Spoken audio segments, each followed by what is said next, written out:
শোনেন একজন হামজা তো ধরেন এদিক দিয়ে ভালো ইম্প্যাক্ট করছে। আমরা কিন্তু আমাদের পুরো টিম বাংলাদেশে ওকে নিয়ে একটা আলোড়ন হয়েছে, কিন্তু একটা প্লেয়ার একটা টিমের জন্য যথেষ্ট না। এখন ও আসতেছে, ও যদি এরকম আসে, ধরুন আফগানিস্তান টিমের সাথে আমরা আগে 2-3 গোলে জিতলাম, মানে আফগানের সাথে আমরা পেরে উঠি না। কেন পারি না? ওদের আফগানের যে প্লেয়ারগুলো ইউরোপে খেলতেছে, তারা যখন ন্যাশনাল টিমের হয়, তো তাদের তো ইচ্ছা যে ন্যাশনাল টিমে আমরা খেলবো।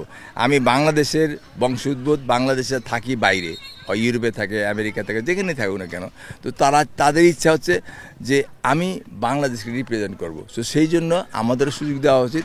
কেউ যদি বলে যে না বাইরে থেকে প্লেয়ার আসছে আমাদের মান কমে যে আসো, তা না। ওরা শুধু ন্যাশনাল টিমে খেলবে, ওরা এসে খেলতেছে, ক্লাব টিমে খেলতেছে। যেমন তারিক কাজেই ধরেন, তারিক কাজ আমাদের নতুন সংযোজন হয়েছে, আবার উনি আসছে, 2জন আসছে। এর আগে ছিল কে? আমাদের ক্যাপ্টেন জামাল ভুঁইয়া। তো সুতরাং এই সমস্ত প্লেয়ার যদি আসে, তাদের সান্নিধ্যে এসে বাইরে যে ওদের স্কিলফুল যে জিনিসগুলো আছে, হামজার সাথে খেললে পরে হামজা যে টিপস দিবে প্লেয়ারদের সাথে, যে বিহেভ করবে, যে পাসিং দিবে, তার থেকে তো আমরা শিখবো।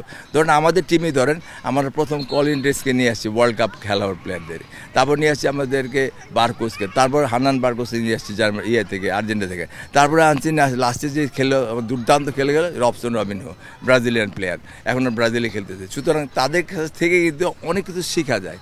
তো যারা ফরেন প্লেয়ার আছে আমাদের দেশীয়, তারা আসলে আমাদের টিম ডেফিনেটলি ভালো হবে এবং ভালো কিছু করবে। এখন কেউ যদি আইসে বলে যে আমাকে ন্যাশনাল টিমে তার জন্য চান্স পেল না, এটা তার ব্যর্থতা। আমাদের সময় ন্যাশনাল টিমে যারা খেলছে, আসলাম ভাই যারা যে খেলছে, জনি ভাই খেলছে, এমিলি খেলছে, যারা খেলছে, তারা কিন্তু ফাইট করে খেলছে, ফরেনারদের ফাইট করে কিন্তু টিমে ছিল। তো এই টেন্ডেন্সিটা থাকতে হবে, যার জন্য আমি বলবো যে এটা গুড সাইন যে ফরেন প্লেয়াররা আসতে যাচ্ছে আমাদের দেশে। আমি আপনাকে বলি, আমি 2000 থেকে 2017 বছর আমি কাজ করেছি ফুটবল ফেডারেশনে কাজ করার পরে কিন্তু তারা কিন্তু এইভাবে ধাবিত হয় না। মানে প্লেয়াররা যে খেলার ইচ্ছা ছিল, একেবারে ন্যাশনাল টিমে খেলার ইচ্ছা ছিল, কিন্তু এজ ভিত্তিক গ্রুপে খেলবে এরকম কোনো ছিল না।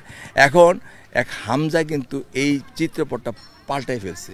সারা দেশে, বাইরে, বিদেশে পত্রপত্রিকাগুলো হচ্ছে, ইভেন দো ইংলিশ কান্ট্রি যেটা আছে, ইংল্যান্ডের বিভিন্ন পত্রিকা আছে, আমরা going to play in Bangladesh team.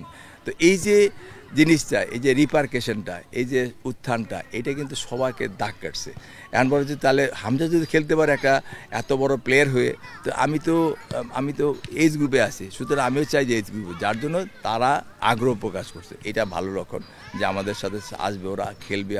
আমাদের এতগুলো ট্রায়াল আমি এর আগে কখনো দেখিনি। আমাদের টিমেও আসছে 2-3 জন প্লেয়ার আসছে, ছোটো প্লেয়ার আসছে, ফরেন প্লেয়ার, যে মানে বাংলাদেশের অদ্ভুত প্লেয়াররা আসছে। কিন্তু এইবার যে দেখলাম, এটা কিন্তু এটা চোখে পড়ার মতো, এটা গুড সাইন।